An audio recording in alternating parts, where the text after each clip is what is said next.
कारसेवकांसोबतचा Nagpur railway स्थानकावरील जुना photo फडणवीसांकडून share. Fadnavis लहानपणी नागपूर स्टेशनवर फिरायला गेले असतील। राऊतांचा टोला, मूर्खांना उत्तर देत नाही फडणवीसांचं प्रत्युत्तर।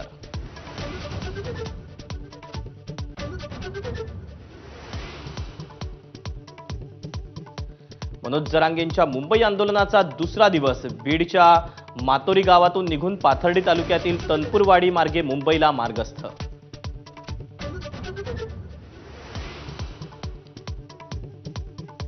राज्य सरकार मराठा आरक्षणाबाबत सकारात्मक। जरांगेंनी आंदोलन थांबवावं, मुख्यमंत्री एकनाथ शिंदेंचं आवाहन।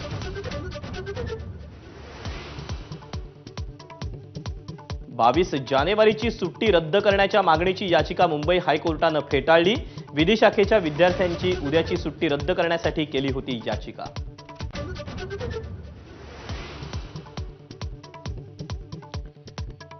राम मंदिर सोहळ्याला उरले काही तास। राम मंदिरातील गाभाऱ्यात रामाची मूर्ती विराजमान। राम मंदिरातील सजावटीची दृश्य एबीपी माझावर।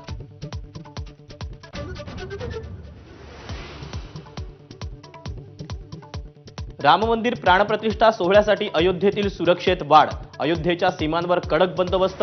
विना निमंत्रण अयोध्येत परवानगी नाही। ड्रोनच्या माध्यमातून शहरावर नजर।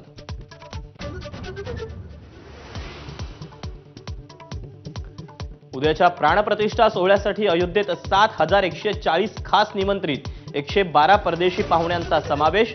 रामनगरीत उतरणार 150 चार्टर्ड प्लेन। अयोध्येसह अवघा देश राममय। ठिकठिकाणी विविध कार्यक्रमांचं आयोजन। कुठे दिव्यांची रोषणाई तर कुठे साकारलं प्रति राम मंदिर।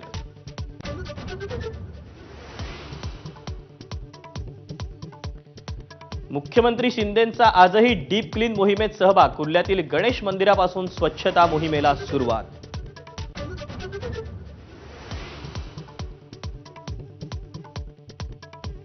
पंतप्रधान मोदींचं मिशन साऊथ। रामेश्वरमधील अरिचल मुनाई आणि धनुष्कोडीच्या कोदंड रामस्वामी मंदिरात पूजापाठ।